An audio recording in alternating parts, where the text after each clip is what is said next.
Kthehemi në hallet tona. Në pjesë dytë është fjalia që ka qef Ylli Jaga dhe me drejtë dhe Marina tha që është një javë në futboll bardhëzi ajo që sapo u mbyll, që nga kohë e derbit Tirana Partizani, po edhe në kategorinë e parë, skuadrat që hynë në superiore, në Peshkopi, në Pogodec, futbolli shqiptar e pas ka të vështirë të shkëputet nga dhuna. Ndjekim një kronik të përgatitur nga Glendin Albani, pastaj këtu me diskutime.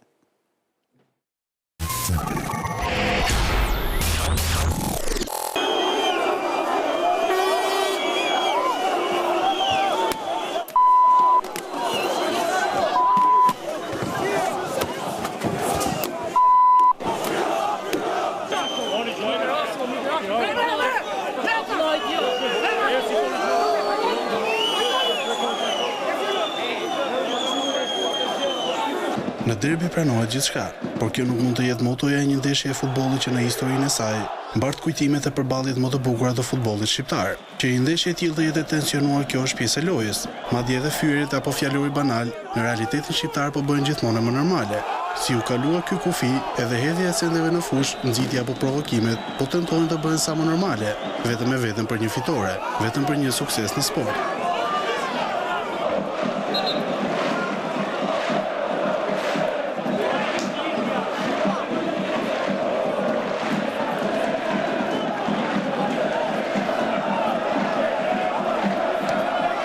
Nervat nuk mbajtën askënd në derbin e mesjavës, aq të shumë pritur për të zgjidhur çështjen e kampionatit dhe shumë të vështirë për të harruar për çfarë emrat e dy klubeve më të mëdha, Tirana dhe Partizani, do të mbajnë mbi supe. Dënimi i zyrtarëve është vetëm pjesa institucionale, por çfarë u pa ishte më tepër.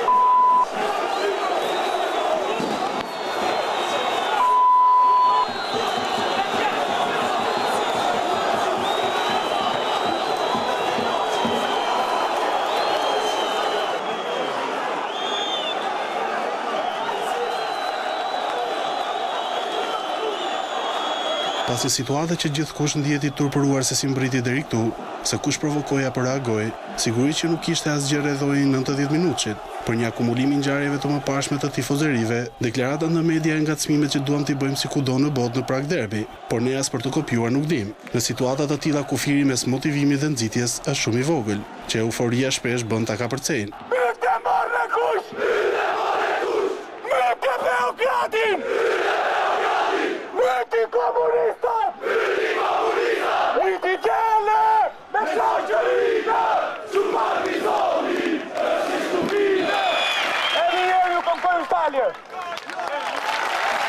Ne nuk mund të jemi si bota, ngacmimet tona, polemikat, i kalojnë faqet e gazetave dhe jo vetëm, kalojnë çdo kufi.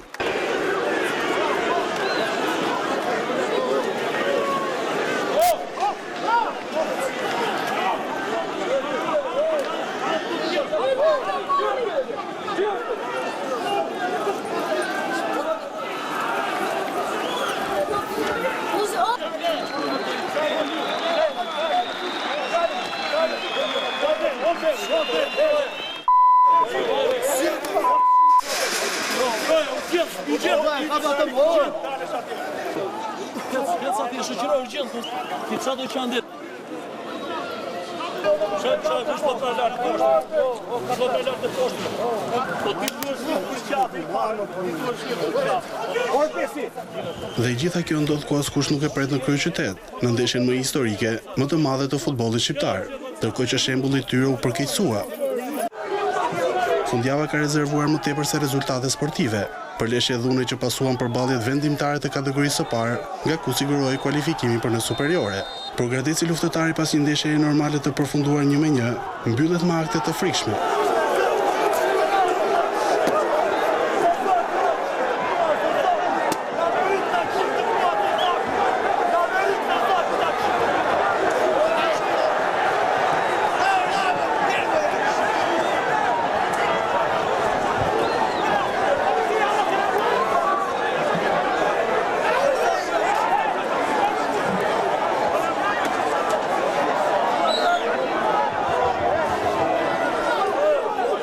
Nëse mungesa e arritjes së objektivit justifikon nervat e tendosurat tek liçenorët, në Peshkopi Korabi mund kastriotin 1-0 dhe siguron Superligën, por më pas i rikthehet dhunës për të përzënë krutanët.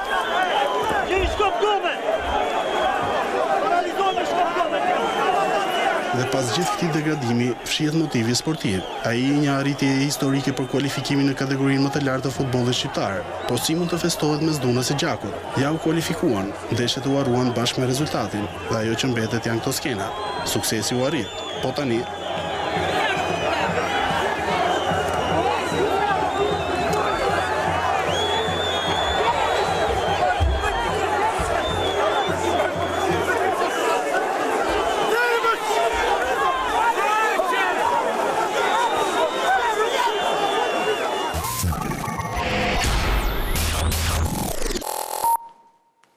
kronik shqiptare, profesor. S'ka pyetje. Shumë se e trisht. Analizë. Për shumë se e trisht, e frikshme. Kam një pyetje publike. Zoti Duka, ku jeni? A mbani ju përgjegjësi për këtë që ndodh në futbollin shqiptar? Ky është futbolli shqiptar që do shkojë në kampionatin evropian? Kjo është kultura e sportistëve tanë, e olimpizmit ton sportiv, që një lojtar, kapiten e ekipit, del atje me megafon dhe thot Beogradi, kujt i thot Beogradi? Mban përgjegjësi sepse atakon historinë kombëtare. Bashkë me Bamirin, edhe me Gëzimin, kemi vite që e shikojmë derbin Partizani Tirana. Dhe ju heq kapelen të tërë atyre sportistëve të Tiranës që kanë derdhur djerës në fush, njësoj si sportistëve Partizanit. Po kujt i thua ti, ekipit të qytetit tënd, që para disa javësh festoi 70 vjetorin dhe presidenti i Republikës e nderoi me dekoratën e lartë nderi kombit, që Federata e futbollit e shpalli klub legjend. Po ajo që ndodh në Pogradec, po ajo që ndodh në Dibër. Kujtuam tash me zotin Topi një ngjarje. Ka qenë diku në vitet 70, luante Partizani me Tiranën. Dhe përcaktoi kush do dilte kampion. Tirana me merit e çon lojën në 2-1. Dhe një mbrojtës e Partizanit, shumë i respektuar, por që atje gaboj, Mihal Gjika, godet me shkelm profesor Niko Gjaçk. Dinamo e luante në Shkodër. Ju ullën pikë të dyjave, Dinamo doli kampion. Kështu ekipesh nuk meritojnë të vinë në Super League. Uli pikë, lëri këto. Dënon 8 javë sportdarësit e Tiranës, por sportdarësit e Tiranës nuk bën gjë atë ditë. Pse i bie Samari ti? Po pse drejtues teknik quan ti këta atë të Tiranës dhe këtë të Partizanit? Po çfarë shembull i japin këta? E mendon ti Galiani të dalin në fushë të gjuajë me grushta? Ose Brajden apo atë të Juventusit? Po ku shkojmë kështu? Kjo është e tmerrshme dhe ti më thua pse s'vjen në studio. Jam i trishtuar. Nuk ka cilësi sportive me këtë gjë. Këtu duken sikur luajnë gangster. Del trajneri i Tiranës i thot gjyqtarit ndërkombëtar të FIFA-s, ylli e përmendi atje, sa e dëgjoj se ishte në fush. Çosh mor ky gangster? Po çfarë përcjell ti ke lojtarët e tu? Por zoti Daja, e diti kush ka qenë atë stol? Po ka qenë Mislym Alla, mor zotri, që erdhi nga kampet e përqendrimit të fashizmit. Ka qenë Fatmir Frashëri, ka qenë Enver Sheu. E kupton ti çfarë ekipi drejton? Cila është gjua që flet ti me sportistët e tu? Po media, çfarë bëri? Çfarë bëri media përpara derbit? Para disa ditësh Freedom House e cilësoi media në Shqipëri pjesërisht të lirë. Këtu nuk bën përjashtim media sportive. Mos bëjnë alibin. Të shkruajnë artikuj, hapeni portën, vetëm këta mos fitojnë, Po në qoftë se ka një gjë që i bashkon njerëzit është sporti. Në qoftë se ka një gjë që e bën koezive shoqërinë, është pikërisht të shkosh në një ndeshje ku shikon që në fund lojtarët ndrojnë fanelen, i japin dorë njëri tjetrit me fair play. Por ne di çfarë ndodhte në atë kohë? Shkoje në stadium, ti nuk e di ku do të binte këtë do të kishe afër. Po, Dhe mund të binte afër që të kishe tifoz të ekipit kundërshtar. Prej asaj dite ti bëheshe mik me atë. Mikore, e linin bashkë për të shku pasaj prap në stadium. Ti shkefrin, po ajo që bën ata tifozat e Partizanit? Qanë më të që të thujen ato stolat atje? Një stadium i ri sa është bërë? Kush ti ka bërë ty ato stolat atje? Qa e më? Qartë. Zoti Topi, realisht, ju si e shpjegoni këtë tension ka ishtë madhe dhe një pyetje tjetër e cila na vjen nga tifozët tanë faqen e procesit është se si ka mundësi, kur duke bashkangjitur edhe komendet të profesorit, kur dhuna nuk vjen nga tifozët, duhet të dënohen tifozët dhe nga pamjet që pami ishte gjithçka mjaft reale dhe konkrete. Unë besoj se mirë kuptohen, po të ashtri pak bisedën, dhe të dal nga sporti. Ashtu të donim nga ju. Marrëdhëniet njerëzore, sidomos vitet e fundit, konsiderohen të prishura në Shqipëri. Këtë e shikon politik, e shikon parlament, e shikon në qarqet akademike, sigurisht do e shohësh në sport. Me përparimin po kujtoja një histori të vjetër që është histori e 66-ës, 50 vjetë përpara. Në shtesën e Karshis, për ato që e mbajnë mend, ndodh një aksident, rrëzohen shkallët e dërrasës, dhe krijohet një panik i jashtëzakonshëm në stadium. Ishte derbi. Unë mendua sikur Ratërmet, se nuk e kuptuan ç'a ndodhi. Portative quaj ajo. Unë kam qenë portative këtu poshtë tribunës. Jo, ka qenë në portativën Karshi. Mbi Karshin, si që bërë akoma mbi shkallët e betonit, mbi shkallët e betonit kishin bërë një shtesë. E qartë.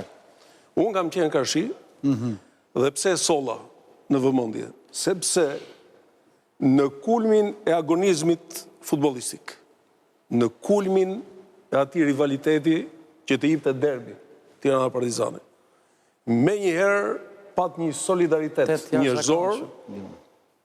Stadiumi rrethohesh me tela në atë kohë, jo me hekura, jo me kangjëlla, kanë ardhur futbollistët, kanë tërheq telat, që dilin njerëzit në fushë. Dhe kanë asistu njerëzit për zbritur në fushë. Sa e bukur. Tani unë kam një pyetje. Pa dashë të futem në mënyrë shumë vertikale tek arsyet, pse janë prish marrëdhëniet kaq shumë në Shqipëri? Dëshiroj të them këtë pjesën tjetër. Kush i njeh këta futbollistë sot në metropol? Vërtet Tirana është bërë e madhe? Dikush mund të thotë, shikoj, Tirana është bërë 1 milion banor. Po pse nuk ndodh kjo në Barcelona, pse nuk ndodh në Madrid? Pse nuk ndodh në Roma apo në Milano? Që yjet e futbollit njihen. Këtu nuk njihen. Vërtet kishte rivalitet, unë e mbaj mend shumë mirë, kishte pastaj një solidaritet, një miqësi midis futbollistëve të nesërmen. Dhe ishin idhujt e rinisë asaj kohe. Dhe nuk ishte puna çfarë demonstronën ato. Në lojë demonstronën seriozitet. Ju e dini fare mirë, në atë kohë nuk ishin as ujë të ngrohtë, lash me ujë të ftohtë. Nuk ishin as një lloj kushti. Një ditë kishin pushim se ishte futboll gjys profesionist. Po pesorshet. Të nesërmen i shikoje bashkë, tregonin, jepnin një sinjal tjetër. Pra, futbolli është futboll, jam absolutisht dakord. Në rast një shoqëri ka tension, tek e fundit ku do relaksohen tek një mjedis sportiv. Në rast se mjedis sportiv të kthehet në arenë lufte, unë besoj që është vetëm shfaqja e asaj që në të vërtet ekziston si një tension i brendshëm në marrëdhënie njerëzore. Në rast se ne shikojmë në një ambient ku presupozohet që ka elit në thonjza, fillon çfarë mund të ndodhi atje që edhe tifozeria për shkak të humbjes së qytetarisë, askush nuk duhet më kuptoj keq, sepse e them në sensin e parametrave të edukatës qytetare. Atëherë për çfarë shkojmë atje? Shkojmë me një paragjykim që të shfrym dufin, të lëshojmë grushtin, e të nxjerrim disa inate pastaj që nuk i takon sportit. Do të ju keni qenë shumë frekuent në stadium, po ka rënë në sy kohët e fundit mungesa juaj. Ka një arsye të veçantë? Unë ka rreth 4 vjetë që nuk shkoj në stadium. Me sa duket, duke e njojtur shumë mirë mjedisin atje,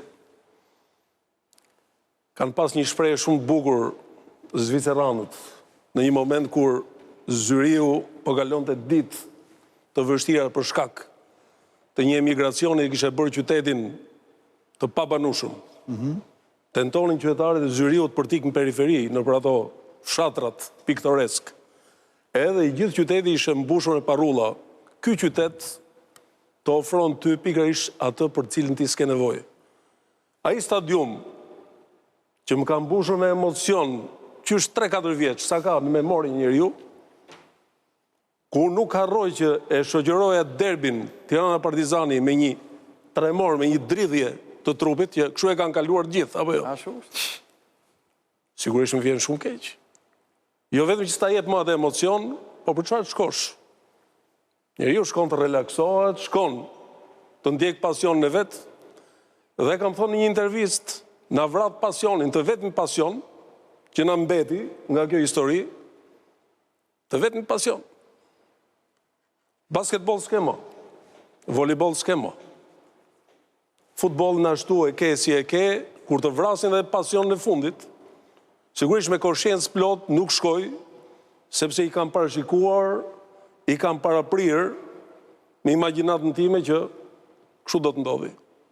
Përderisa gjërat nuk shkojnë në sintoni edhe me pjesën tjetër, që institucionet janë institucione, ligji duhet jetë ligj. Të gjithë flasin për ligjin, edhe ju këtu keni folur boll për ligjin, se si duhet të organizohen klubet. Një klub organizohet ndryshe, dikush e përdor për efekt elektoral, dikush e përdor për qëllime arriviste të çastit, harrohet, bëhet, në fund fare, mbesin ekipet në duar të njerëzve që ndonë se kanë dëshirë që t'i japi një suport, por është e pamjaftueshme. Më vjen shumë keq. Nuk them që kjo situatë është pashërim, por e thash në fillim, klinika është shumë e rëndë. Në momentin që lëshohet grushti, ke grusht midis tifozëve, pa pranueshme. Grusht midis tifozëve dhe lojtarëve. Grusht midis lojtarëve. Grusht midis drejtuesve, unë nuk e di çka kam bërë tash. Vetëm të nxjerrë. Uroj që këtu në studio të mos ketë aq antagonizëm sa të filloj. Jo, deri tash procesi. Topi e pristin një ndërhyrje të këtij tipi nga ana juaj. Sinemati Redi dhe Ylli Aga t'japi komentet e tyre për gjendjen. Pa pyetje, jemi direkt. Më përpara Manush thonim që është politika që përçan popullin. Tashti për fat keq është futbolli që po përçan dhe kam përshtypjen që nuk është trajtim sportiv, duhet gjykuar më thellë, ndoshta nuk i jemi të paaft gazetarët sportiv, do një kategori tjetër njerëzish. Po çikosh, domethënë, është shpallur nëpërmjet futbollit një luftë ndër qytetase. Kjo që ndodh, domethënë duhet vetë alarmin, sepse nuk është thjesht çështje futbolli. Unë duhet studiuar kush është kategoria e njerëzve në stadium, për çfarë janë, kanë lidhje me futbollin apo domethënë duan të marrin flamurën e dhunës. Në një farë mënyrë kjo mund të jetë, domethënë, nëse synohet pushtetin ta bëjë turma, domethënë kjo do të fatkeqësia futbollit tonë. Dhe ne nuk jemi në gjendje ta të marrim masat e duhura, sepse shpeshherë njerëzit e futbollit e kërkojnë, thonë, po policia ç'a bëri. Thuaç drejtën, domethënë policia është jashtë loja, policia është në konflikt interesi, sepse ata janë pa kontratë. Ata janë, domethënë, ata aq sa bëjnë mirë bëjnë sepse janë vullnetarisht fare dhe janë të rrezikuar të kërcënuar nga gjitha anët. Në fakt, me këto specifik që ka futbolli jonë, me këtë dhunë që ka, duhet ishin njerëz të stërvitur, duhet ishin njerëz special, duhet kishin polici futbolli.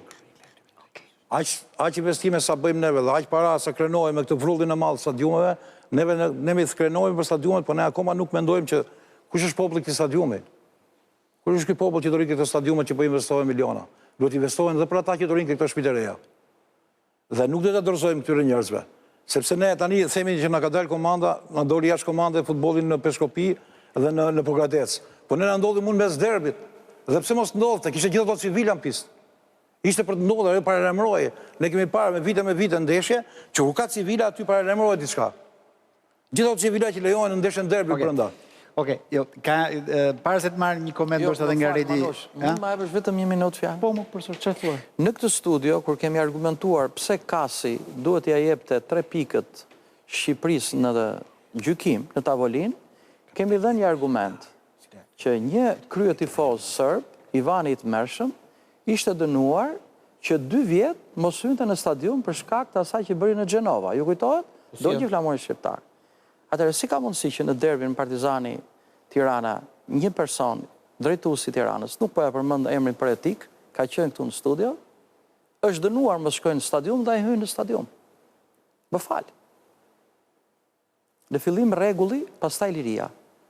Ky është parimi universal i liberal demokracisë. Qartë, e kuptuam përse, okej, si për kohë bëhet fjalë.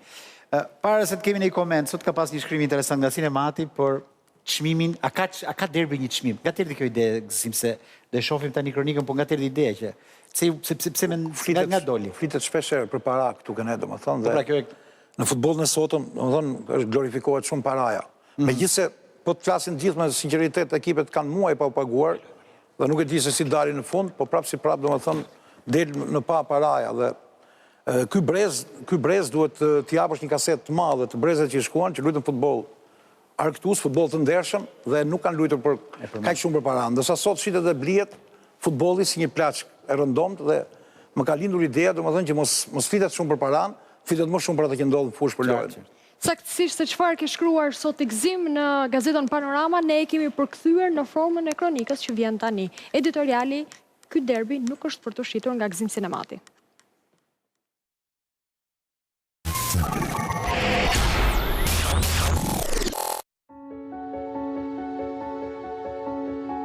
A ka një çmim një ndeshje derbi? Mund të shitet apo të blihet ndeshja më e harbuar e vitit? Këto pyetje sikur të bëheshin vite më parë do të ngjallnin të vdekurit dhe do të turpëronin të gjallët. Në kohën e futbollit biznes, ku paraja hedh topin dhe futbollistët përpjet, edhe derbi për fatkeqësinë tonë pas ka një çmim. Shembulli më kuptim plot na vjen nga përplasja e fundit ndërmjet Tiranës dhe Partizanit. Kishim të drejtën e madhe për të bërë fest për golat e vitrinës, për vërtetësinë e lojës, për zemërimin e ndezur futbollistik. Por peshorja në fund të derbit anon nga dhuna dhe amoraliteti. Dhe kur dhuna e drejtuesve bëhet model për tifozërin, derbi e ka humbur misionin dhe futbolli nuk ka fitues, por një humbës të madh. Tirana dhe Partizani sotëm, nëse do të kthenin kokën pas në vite, do të kuptonin më mirë se derbi është një identitet vlerash dhe jo se be për të gjakosur njëri tjetrin.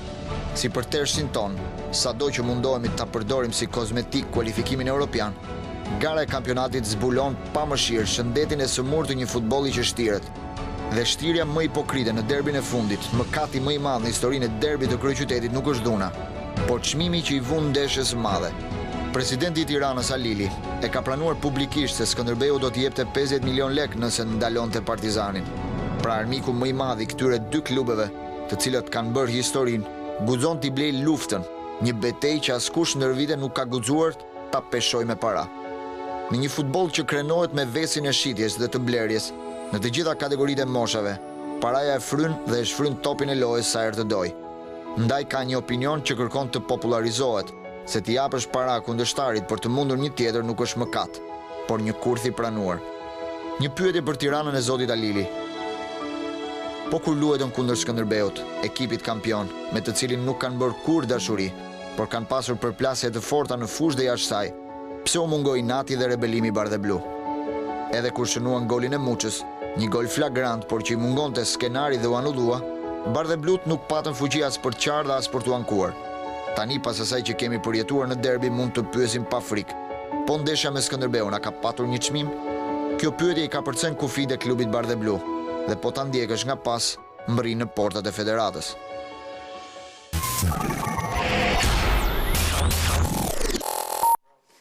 Redi, paraja dhe futbolli një binomi pandashëm.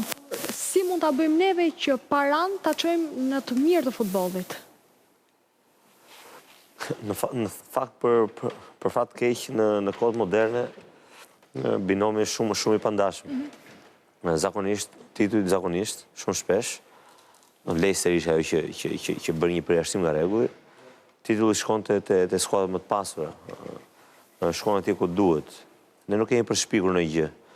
si mund ta bëjmë, si funksionon në gjithë botën, në gjithë Europën, në futbollin europian.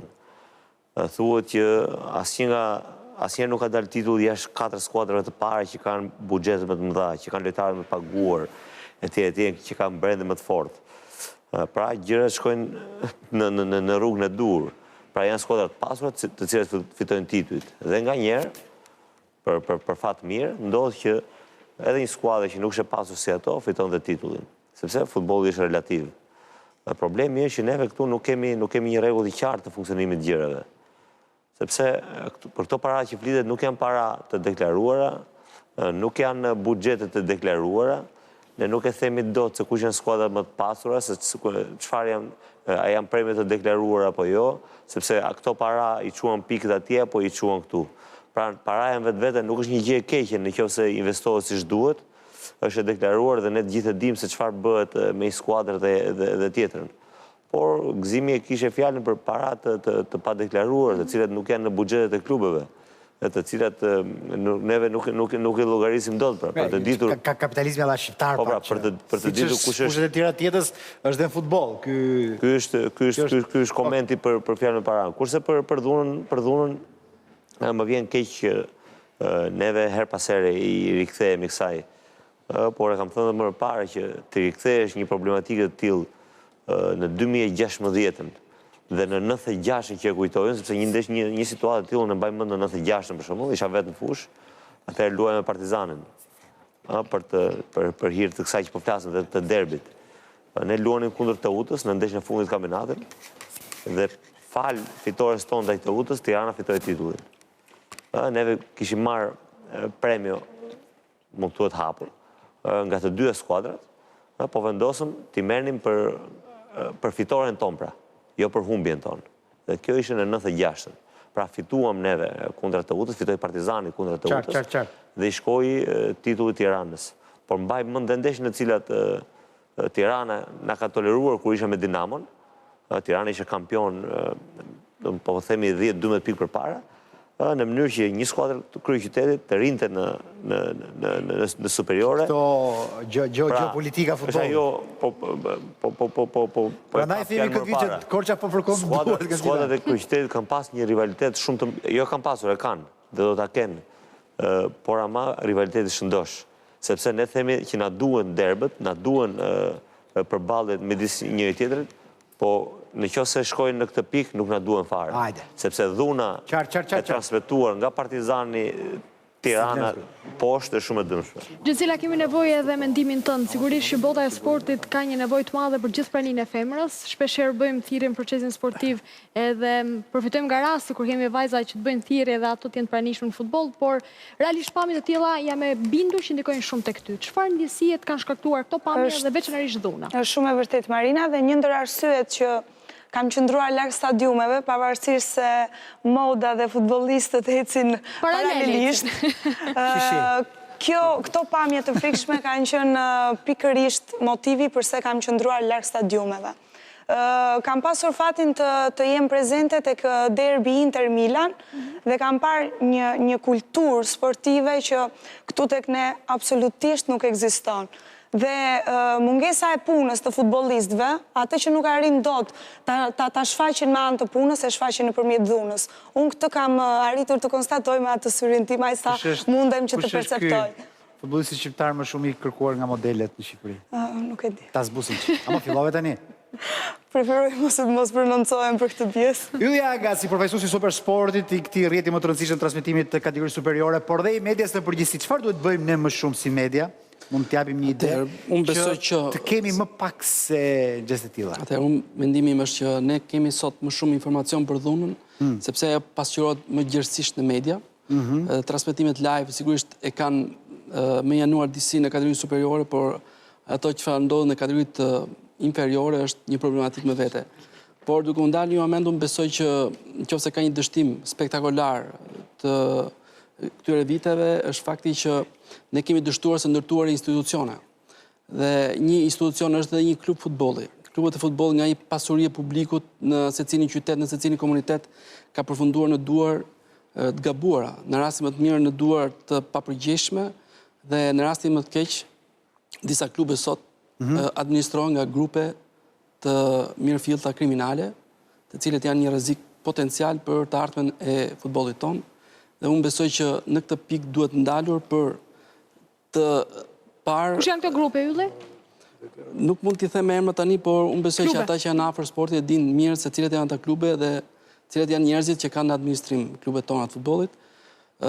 Federata Shqiptare e Futbollit si institucion me influencë në ambientin tonë, besoj që ka një dështim në drejtim të licencimit të klubeve.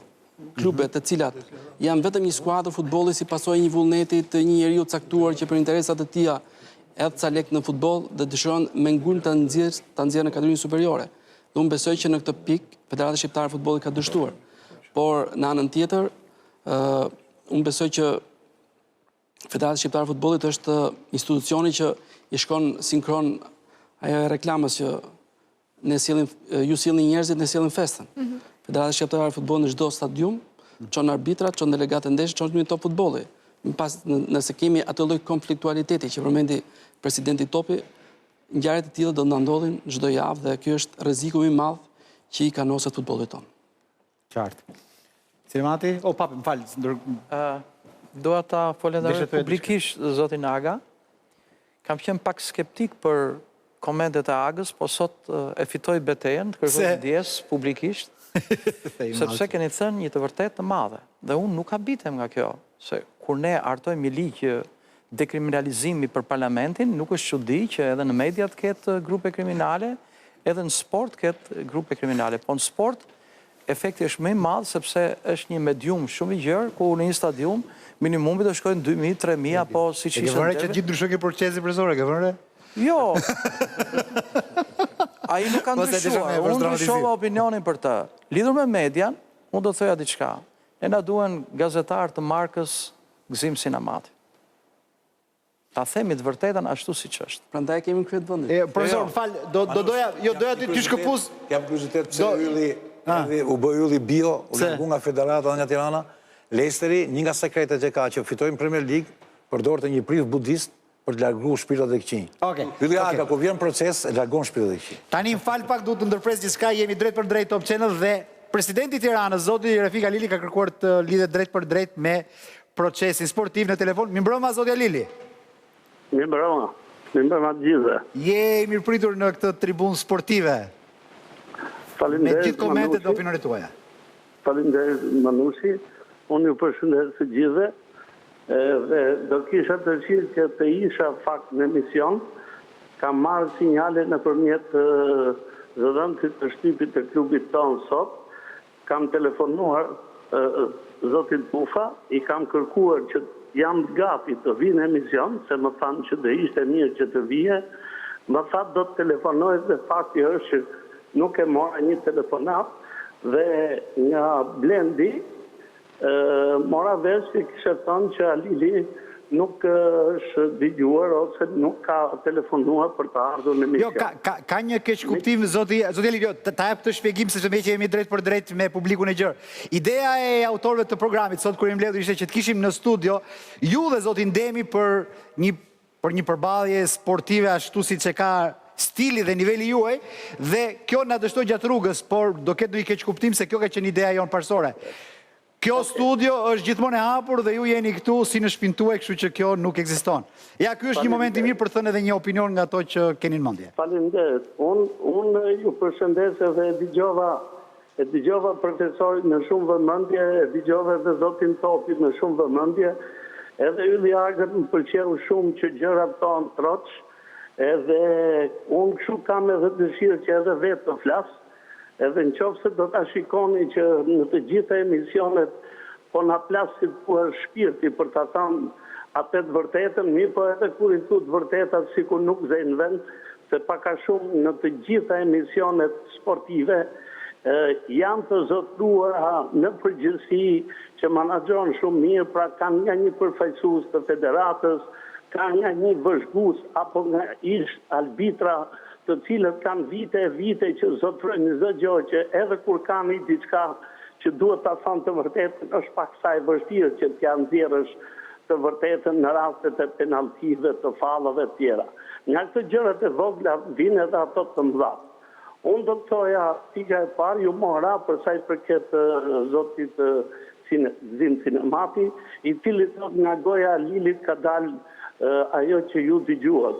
Nuk e di nga e ka marrë të Zimi, por më vjen shumë keq që sajon dhe mundon që mua edhe ko për para, edhe në rastet të tilla si që ndodhi humbje e derbit para pak kohësh, të gjithë mediat ishin në sulm të hapur kundra meje, dhe unë e shoh që kjo është një diçka që bëhet me dashje.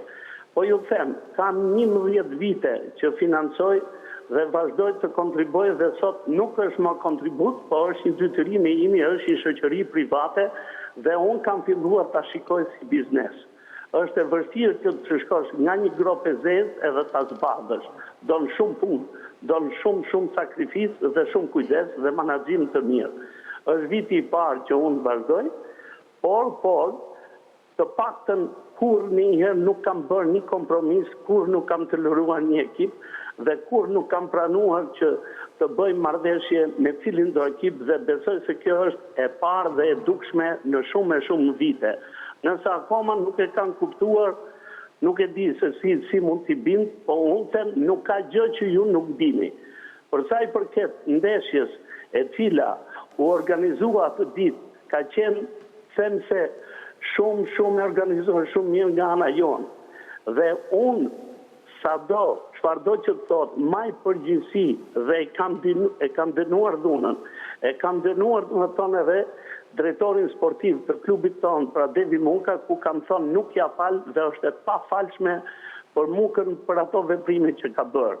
Gjithashtu kam thonë edhe për gjërat të tjera që ka ndodhur, por ndeshja ka qenë e mirë menaxhuar, e kujdes dhe kjo ka ndodhur 25 minuta apo 20 minuta në kohën ku trajnerët po jepshin intervistën.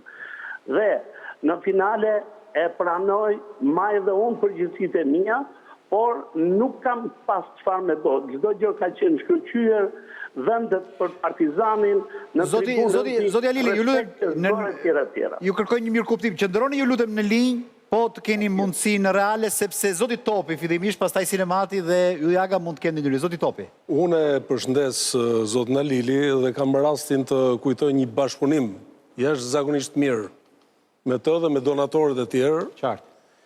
Shiko, për isë vërtetës, nuk është se unë jam i pozicionuar subjektivisht si tifoz i Tiranës, por në çdo lloj rrethane të gjithë jemi kundër dhunës. Normal. Po dhuna nuk ka një anë. Duhet jemi të drejtë, dhuna ushqehet nga të gjitha krahët. Qartë. Edhe në rastin konkret që të jemi të drejtë me atë çka është konsumuar, dhuna ka qenë e dyanshme. Qartë. Më vjen mirë që zoti Alili është koshient për atë që ka ndodhur. Patjetër ka një kontribut të jashtëzakonshëm, por nga ana tjetër ka një stres të jashtëzakonshëm. Se duhet të menaxhoj financa, duhet të menaxhoj një situatë e cila nuk është e thjeshtë në ditët e sotme. Të menaxhoj edhe situatën e bashkëpunëtorët, që nuk është shumë e thjeshtë. Sakt fare. Pra duhet kuptuar në problematikën që ka dhe në hallin që ka. Më duket një ndërhyrje me vend e tij për të sqaruar disa gjëra, sepse nuk mund ta bëj sqarimin ai që është i pozicionuar në një krah. Media duhet të jetë shumë ekuilibruar, të jetë kujdesshëm. Ne kishim ide zoti Topi që sot i kishin të dy presidentët për të lançuar ata një mesazh për qytetin në përgjithësi. Unë besoj që nga kjo studio për shkak të impenjimit zotit Demi. Nuk pa trajtim të njëanshëm. Qartë. Unë prandaj mora fjalën. Me që përmendi Gzim mund ta pyesësh, rriti akoma në linjë besoj. Zoti Alili, ju bëni autogol nëse mua personalisht më pusni ke pjesa e medjes që ju luftoni juve. Nuk kam pasur ndonjëherë domethënë këtë tendencë për të luftuar juve, biles një muaj përpara kur pata bërë një shkrim pse Tirana nuk qanë kur e lajnë, ka marrë shumë përgëzime nga miqtë tuaj, nga njerëzit të afër dhe larg, sepse thuaj brenda një e vërtet që ju nuk e thoni dot. Sepse juve lejohet të thoni vetëm ata që shikohet domethënë kështu nga afër, por nuk thuhet. Dhe ajo tendenca që ka pas federata në gjithë vite për të mos lënë Tiranën të ecë natyrshëm. Dhe ju atë nuk e thoni dot dhe prap nuk e thoni këtë sezon, sepse për hartë arsye që keni pasur disa flirte financiare me federatën. Ndërsa atë lajmin unë që e mora që juve keni marrë premin në Skënderbeut e kam lexuar me gërma të mëdha në Panorama Sport. sigur ju të kishtë dalur të nesme, të thoshen që kjo e ka shpikur gazeta dhe është një lajmë i rem, edhe unë nuk do të merja për të vërtetat lajmë. Unë nuk e nëzora nga xhepi, e nëzora nga media kryesore. Okej, Riti po. Unë ju kërkoj ndjesë se nuk duhet ju shqetësoj dhe t'ju hajko nga emisioni, vetëm po ju them dy gjëra Gzim. Në momentet kur Panorama Sport mua më ka marrë një intervistë, më ka bërë një pyetje, keni marrë një premio, nëse i kam thënë Partizani ka paguar premie për ekipin e Koçës, atëherë dhe Koça ka paguar për Partizanit. Ju e dini shumë një Gzim, unë kur edhe nuk kam financa, unë jam i hapur, nuk kam mundësira financiare. Por të jeni të bindur që unë kam luajtur në shmërisë dhe kam shkuar edhe në ndeshjen me Koçën, edhe me Partizanin, po ja them toç, jam i drejt për drejt. I kam thënë të dy presidentët i urrej për vdekje. Bëj gabim, po nuk bëj fare gabim se kjo më del nga shpirti. Përse kam thënë te? Sepse kam konstatuar ndërhyrje tek ekipi im në format nga më të ndryshme për t'i marrë ndeshjet. Kush është ndërhyrja do thoni? Penaltit që neve kemi marrë me hak dhe na janë mohuar. Pra, shikojnë tendencën të mërshme të arbitrit, i cili ka arbitruar dy ndeshjen me shumë respekt, si njeri, po si gjykim me çdo kush për të dhënë kartonin e kuq. Halili, më falë, të nërpres pak. Më falë, do të them një fjalë. Të nërpres pak kur thua arbitrat, kanë tendencë me Tiranën. Kush i komandon arbitrat? Tani pra, ta thash. Ata nuk janë me komplet arbitrat, ata vinë me urdhë federatës. Gzim, ta thash në fillim të emisionit, edhe thash po më falë. Por më plas shpirti thash se ta thash në fillim të emisionit. Tani do të thoja edhe pak gjë, mase ju ndihmon i çik sa mund edhe ça mendoj. Në qoftë se doni të shqetësoni, sepse arrin dhuna dhe shkon për të dy ekipet Tirana dhe Partizani, pra në këtë që shkon deri në këtë dhunë, edhe një që është frenuar dhe ka ngelur kaq, po shikoni intervistat që japin presidentat drejtuesit e klubeve. Janë disa intervista shumë të rënda. Derisa drejtuesi i Partizanit, siç është aty rasti, edhe i Mukës, po sidomos Dervishi, nuk është boksier, nuk është sampist. Shikoni që ai shkon në mesin e fushës. Shikoni që ai ka dhënë intervista bomb, thotë ekipi Tiranës ka falimentuar, klubi Tiranës ka mbaruar, klubi Tiranës ky është klub me një histori shumë të madhe. Prandaj që arrin to pastaj akumulohen dhe shkojnë deri në këtë pikë sa që kanë arritur dhe i keni parë edhe në të ditë. Po ju them edhe një gjë, rasti i zotit Demi, që thotë, sa tje mund, nuk do të dali edhe nuk do fitoj kur Tirana. Po të them unë sot, sa tje mund Partizani nuk do të dali 50 vjetë kampion, atëherë do të thotë jo. Këta janë mediatike, okej. Sa mirë do t'i vi, po kështu janë to, akumulohen gjitha pasaj dhe shkojnë që kjo pikë. Zoti Riti, unë me shumë respekt për profesorin të cilët e ndjek me shumë, për gjithë juve ju kërkoj ndjesë ju ndërhyra, por jam disponibël sa herë më doni të vinë në emision. Profesor, kjo është Tribuna e Sportit, dera jonë është hapur, jemi pritur bashkë me zotin Demi, duam bëjmë edhe ndoshta një mbyllje të emisionit bashkë me presidentët. Faleminderit për këtë ndërhyrje, natë e mirë dhe mirëpafshim. Faleminderit. Aga deshe ti të thoje diçka më duket sigur? Jo, pavarësisht e u largua presidentin, por për Në fakt, zhgënjimi ishte që Tirana duke patur përgjegjësitë e organizimit të ndeshjes, arriti në atë lloj përfundimi pa dashur të rikthehemi asaj, por pikë së pari Tirana si tenton të reflektojë pasi nëse ka probleme, shkakton probleme drejtori i përgjithshëm, drejtori sportiv, të tjerë me radhë që ishin aty, besoj që është problem. Ne jemi ankuar nga tifozat, atë ditë tifozat ishin shëmbullor, na vjen nga aty ku se pret. Ky është njeri që kur fliste, unë jam antropolog, i dridhej zemra, i dridhej zëri. Më falë tash. Ky njeri është çadra e marrëzive që vinë për qark, apo është njeri që duhet ndihmuar? Nuk është e lehtë ajo që ndodhi, më falni tash, që para disa ndeshjesh, tifozat e Tiranës nuk hynin në stadium, po jashtë stadiumit protestonin për rezultatet e dobta të ekipit. Të ikën gjumin natës. Nuk është kollaj që të shpenzosh miliona euro dhe të presësh një ditë në kohë krize, jemi në kohë krize, në kohë deflacioni, që nuk ka likiditet, dhe të presësh që një ditë ato do të kthehen. Prandaj, edhe kur flasim për gjyqtar, edhe kur flasim për vëzhgues, edhe kur flasim për lojtar, edhe kur flasim për president, edhe kur flasim për drejtor teknik apo drejtor administrativ. Duhen administruar të tërë faktorët që ndihmojnë që të funksionojë sistemi. Në qoftë se ne vim këtu me shpatën e kritizerit, nuk rregullojmë dot gjë. Në qoftë se ne kemi bërë vrejtje këtu, kemi bërë vrejtje që futbolli të eci. Ai ka nevojë të ndihmohet. Okej, profesor, jemi... Manush, vetëm një fjali, ju shpresoj shumë që të keni Alilin dhe Demin, duke njohur... ishte objektivi jonë, po ka një keq kuptim, ne donim të ishin të dy ide që për një mesazh për qytetin, dhe ata janë dy persona të cilat kanë bërë shumë gjatë kësaj periudhe për të ngritur Tiranën dhe Partizanin dhe për vlerat që ka patur kjo ndeshje, siç përmendën dhe zotërinë nderuar, unë besoj që mund të bëjnë shumë për të larguar gjithë marrëzit që rrethojnë për momentin derbin dhe të rikthehet marrë shkëlqimin dhe vlerat e dikush. Okej. Live është i mrekullueshëm, kështu që ne kemi historinë e Leicester pjesën e tretë. Shumë duhura. Leicester do nisim më një herë, vetëm pas pak sigurisht edhe do të flasim për gjitha ndeshjet e tjera në kampionatet evropiane. Jo, para se kalojmë ke pjesën e tretë, fal edhe një herë se kemi atë pyetjen që i bëjmë gjithmonë mikeshave tona. Kush ku e ke zemrën në Europë? Unë jam totalisht out nga futbolli dhe... Jo, thëmë zemrën në aspektin edhe figurativ, shpirtëror, dashuror. Vitin dyshim zemrën, me këtë ta këtë zemrën. Po kujde, profesor, mund të ketë një dashur në Itali dhe kanë Milano. Po mima, kam jetuar në Itali dhe kam me Interi. Me Interi, ka ishë në duhet. Edhe ngjyrat nuk korrespondojnë. Po, jo, faktikisht kjo është pak tendencioze veshja, sepse dija që do ishte zoti Bamir Topi i ftuar dhe thash që të përshtatet. Të përshtatet që do mua. Po, si quhet partia e zotit Topi, ma thuj dhe këtë? Partia Demokratike. Mbyllim me një herë të shihim pjesën e tretë, të pas pak.